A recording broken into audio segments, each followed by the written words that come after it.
Hola, ¿qué tal?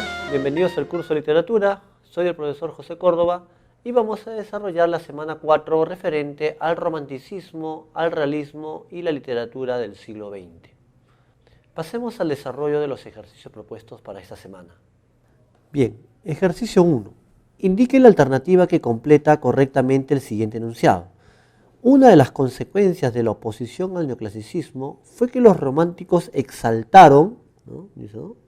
Que hay que completar un enunciado, que van a exaltar, pero como consecuencia de la oposición a la anterior corriente, porque los románticos van a exaltar o van a digamos, a referir muchos aspectos, pero hay uno que se opone al neoclásico.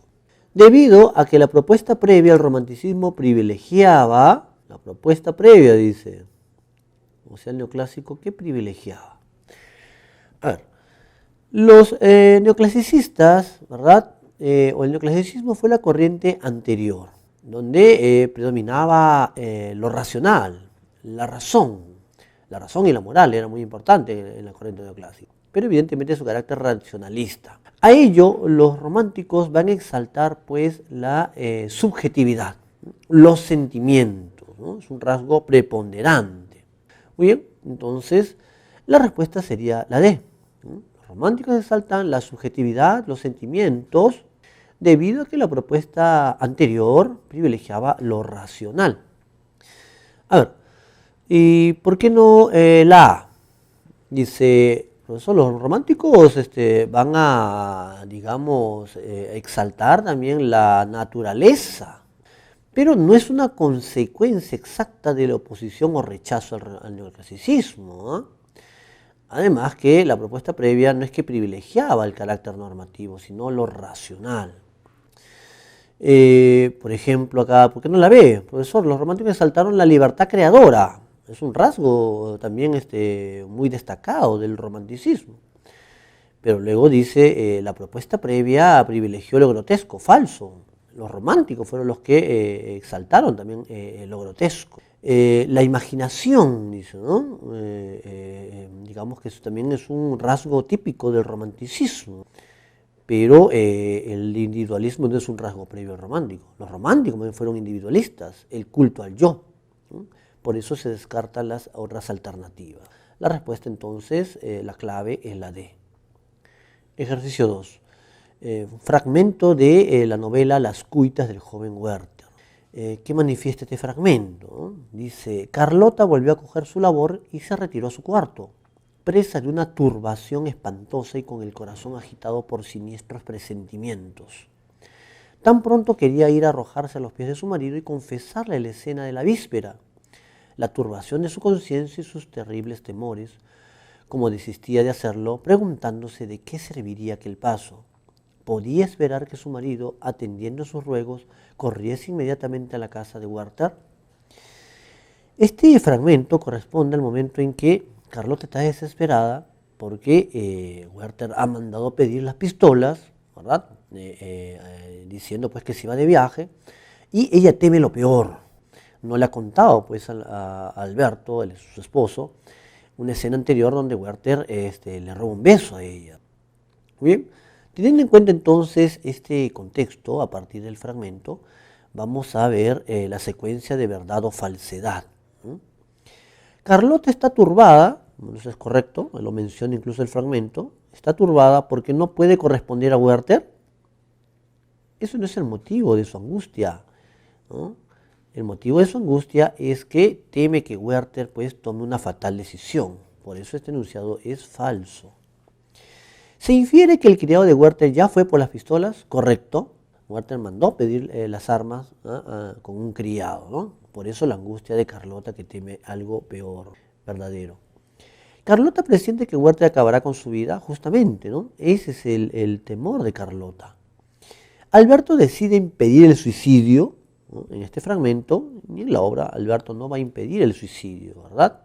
Tampoco menos aún, no llega tarde, ¿no? Simplemente él no sabía eso. Bien, falso. La secuencia entonces sería falso, verdadero, verdadero, falso. La clave sería la B. Recuerden que Werther toma la fatal decisión en vísperas de Nochebuena, es decir, un 23 de diciembre. 3. Tenemos otro fragmento de las cuitas del joven Werther de Goethe y nos pregunta qué tema de la obra se colige. ¿No? Recuerden que la obra, aparte pues de este amor imposible, este amor vedado que siente Werther por Carlota, encontramos también la crítica a la vida burguesa, digamos, cómo el protagonista se identifica con la naturaleza. Y justamente, ¿no?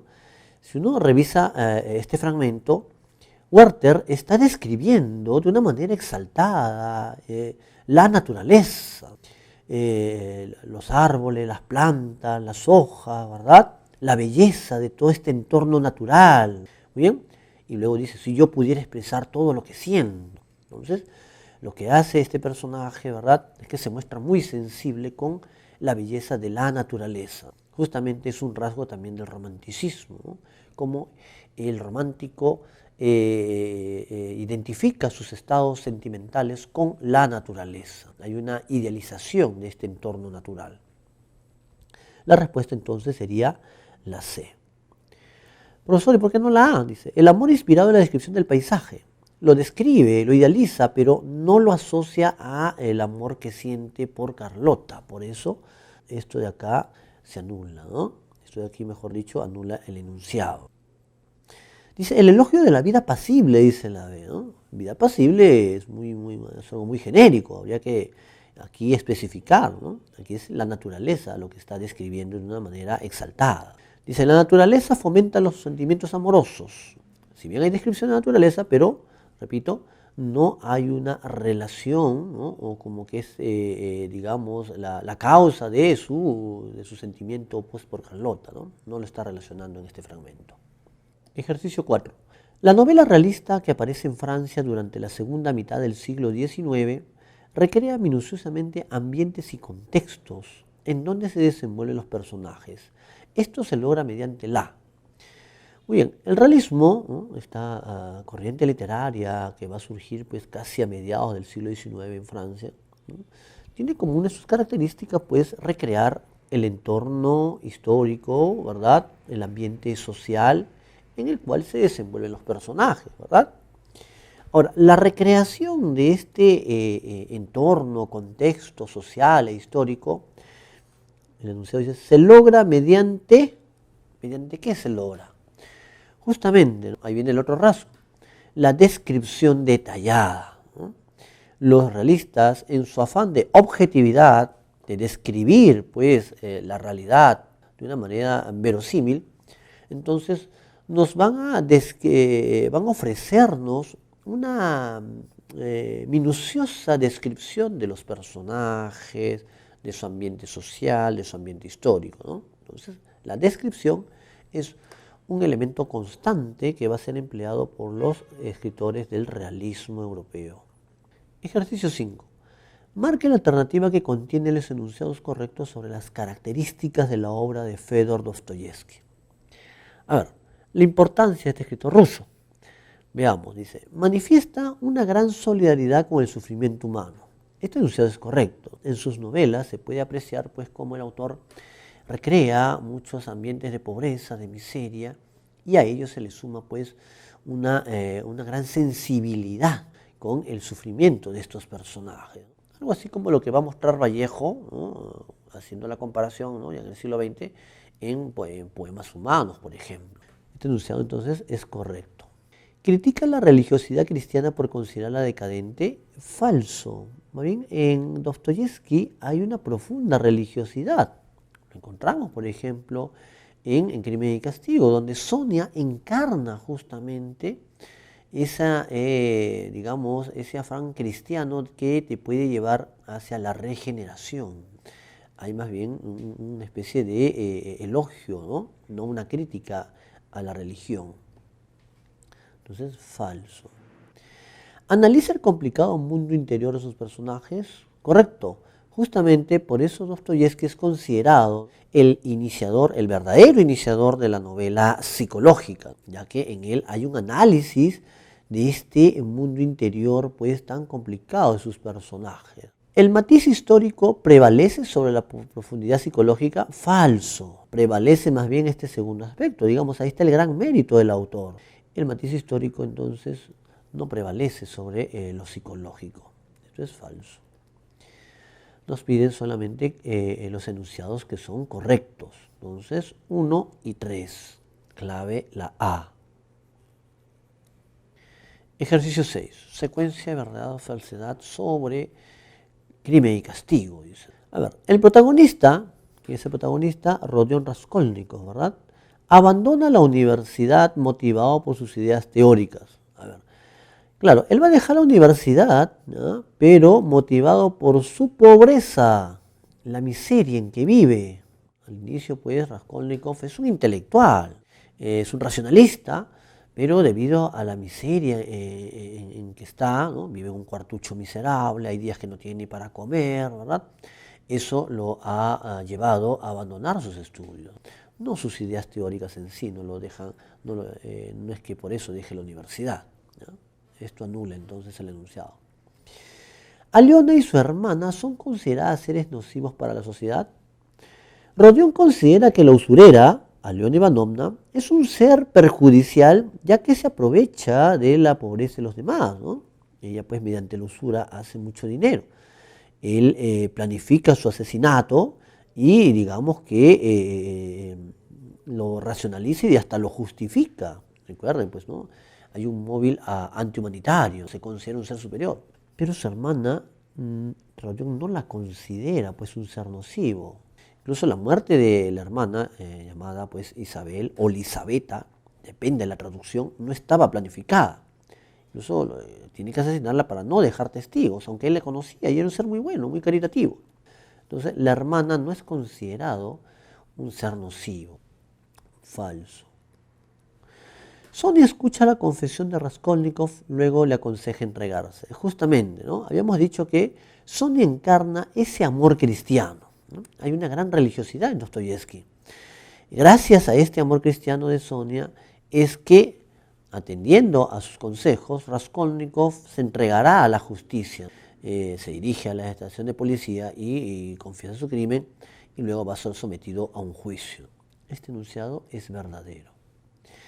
Al final, Raskolnikov es sentenciado a cumplir trabajos forzados en Siberia. Correcto. El protagonista, ¿no? En la parte final, en el epílogo, ¿no? Se le condena a 8 años de prisión en Siberia y Sonia lo va a acompañar en este lugar para darle ánimo, para darle pues valor, ¿no? En el cumplimiento de su condena.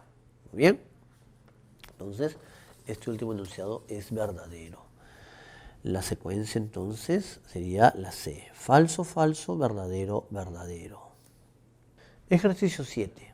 Otro fragmento de la novela Crimen y Castigo de Dostoyevsky. Y la pregunta es, ¿qué tema de la obra se puede colegir?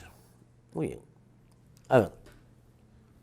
En este fragmento, Raskolnikov tiene una especie de intento de confesión. Cuando dice, ¿no? Está muy nervioso, está Raskolnikov, pues, debido pues, a que ya han comenzado las investigaciones, hay citaciones a la delegación policial, ¿verdad? Y de pronto, pues, dice, de súbito le acometió un pensamiento incomprensible, levantarse, acercarse al comisario y referirle con todo detalle el episodio de la vieja. Luego llevárselo a su habitación y mostrarle las joyas escondidas detrás del papel de la pared. Tan fuerte fue este impulso que se levantó dispuesto a llevar a cabo el propósito, pero de pronto se dijo, ¿no será mejor que lo piense un poco, aunque sea un minuto? No, lo mejor es no pensarlo y quitarse de encima cuanto antes esta carga.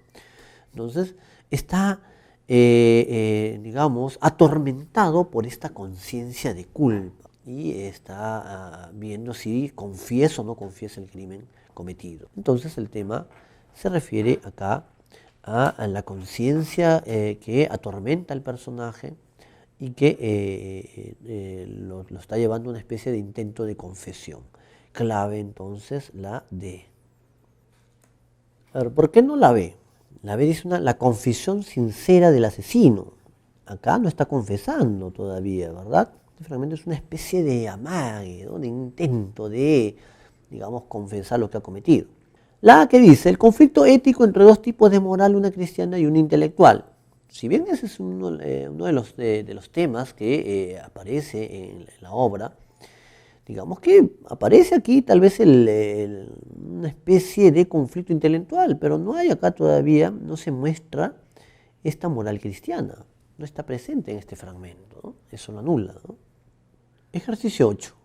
Marque la alternativa que completa correctamente el siguiente enunciado sobre las características de la narrativa contemporánea. Entre las modalidades o técnicas novedosas empleadas por los narradores del siglo XX destaca una de las grandes técnicas empleadas por los escritores del siglo XX. ¿Cuál es? Acá tenía que completarlo. Procedimiento que permite, o sea, esta técnica que permite, ¿no? A ver, vamos a tener digamos, muchos aportes, sobre todo en el campo de la narrativa. Por ejemplo, los múltiples narradores o voces narrativas, el quiebre o ruptura temporal, ¿no? Pero uno de los grandes aportes será el monólogo interior, llamado también fluir de la conciencia, acceder directamente al pensamiento de los personajes, ingresar directamente a sus pensamientos, es decir, a ese, digamos, mundo interior. Entonces, la clave sería la B. El narrador omnisciente no es una técnica del siglo, no es una técnica novedosa, es una técnica tradicional, es utilizada desde hace siglos, ¿no? La narración objetiva, si bien es una técnica que deben emplear los escritores contemporáneos, su función o su utilidad no es plasmar una visión histórica universal del hombre, ¿no? Sino simplemente, como dice, mostrar los hechos, mostrar los sucesos de un punto de vista exterior, nada más, y objetivo, ¿no? Por eso la clave es la B y no la C. Profesor, ¿y el quiebre temporal? ¿La ruptura temporal es una técnica? Sí, pero no, su función no es darle verosimilitud a los hechos referidos, ¿no? Eso no es su función del quiebre temporal. Ejercicio 9. Tenemos un fragmento de la novela La Metamorfosis de Franz Kafka y la pregunta es, ¿qué tema de la obra puede deducirse? En este fragmento, Gregorio, transformado ya en insecto, ¿no? Había salido de su habitación, trata de regresar y se ha encontrado con el padre, dice. Y teme justamente impacientar al padre, que le está enseñando el bastón erguido de una manera amenazante. Es decir, en este instante el padre está mostrando su autoritarismo y violencia para hacer que Gregorio vuelva a su habitación, ¿no? Por eso dice, ¿no? Inició una vuelta lo más rápidamente que pudo, es decir, con extraordinaria lentitud. Muy bien, entonces, en este fragmento lo que se puede colegir es que cómo esta figura paterna se muestra autoritaria, ¿verdad? En lugar de solidarizarse con su hijo, le muestra, dice, el bastón de una manera amenazante, dice, ¿no? Capaz de descargarle sobre su espalda, dice, o incluso herirlo en la cabeza, ¿verdad? O sea, incluso con violencia. Entonces, la respuesta sería la C, ¿no? El autoritarismo con que el padre trata a Gregorio. Profesor, y la dice, el clima de tensión por el temor del padre hacia Gregorio. ¿El padre teme a Gregorio? Es al revés. Es Gregorio quien teme en ese instante a su padre. La deshumanización del padre por la rutina burocrática, en este fragmento no se alude a ello. Aunque, por ejemplo, el padre también va a estar alienado cuando duerme, por ejemplo, con su uniforme.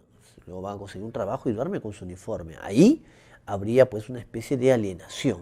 Pero en este fragmento no se muestra entonces la deshumanización del padre. La impotencia de Gregorio por no caminar con rapidez, ese es un tema, digamos, destacado de la obra, no, ¿verdad? Su impotencia mediante Gregorio es porque en este caso pues es aislado por la familia, digamos, porque no recibe pues la solidaridad, salvo el caso de Gret, ¿no? Que sí, digamos, lo atiende, ¿no? Aunque en la parte final también Gret se cansa. Finalmente, ejercicio 10. Tenemos otro fragmento de la novela La Metamorfosis. Se puede afirmar que después de su transformación, Gregorio... A ver, ese fragmento hay que referirlo, digamos, en qué momento. Ya se ha transformado en insecto, la familia había estado tocando la puerta, ¿verdad? Ha pasado mucho tiempo, no ha ido a trabajar, ha perdido el tren. Gregorio está obsesionado con su trabajo, ¿verdad? Ahí es una muestra de su alienación. Llega pues el jefe, ¿verdad? Lo ve transformado en un insecto y huye, ¿no? Este personaje. Si uno lee el fragmento, Gregorio está tan alienado, ¿verdad?, que solo piensa en continuar con su trabajo rutinario. Por eso dice, ¿no? Bueno, dijo Gregorio, y era completamente consciente de que era el único que había conservado la tranquilidad. Me vestiré inmediatamente, empaquetaré el muestrario y saldré de viaje. ¿Queréis dejarme marchar? Bueno, señor apoderado, ya ve usted que no soy obstinado y me gusta trabajar. Viajar es fatigoso, pero no podría vivir sin viajar. ¿A dónde va usted, señor apoderado? ¿Al almacén? Sí. ¿Lo contará usted todo tal como es en realidad? En un momento dado puede uno ser incapaz de trabajar, pero después llega el momento preciso de acordarse de los servicios prestados y de pensar que después, una vez superado el obstáculo, uno trabajará con toda seguridad, con más celo y concentración. O sea, en ese momento a Gregorio le preocupa sobre todo su trabajo, que es deshumanizante, que es tan rutinario, ¿verdad? Entonces, la clave sería la A. La B no puede ser porque Gregorio no añora la vida burguesa. Él no va a recibir el apoyo de sus jefes, al contrario, ¿verdad? Van a huir, ¿no?, al verlo en esta nueva condición. Dice, no será marginado, al contrario, ¿no?, es marginado por los miembros de su familia. Bien, ahí tenemos entonces los ejercicios. Eso ha sido todo en esta sesión, nos estamos viendo en la siguiente clase.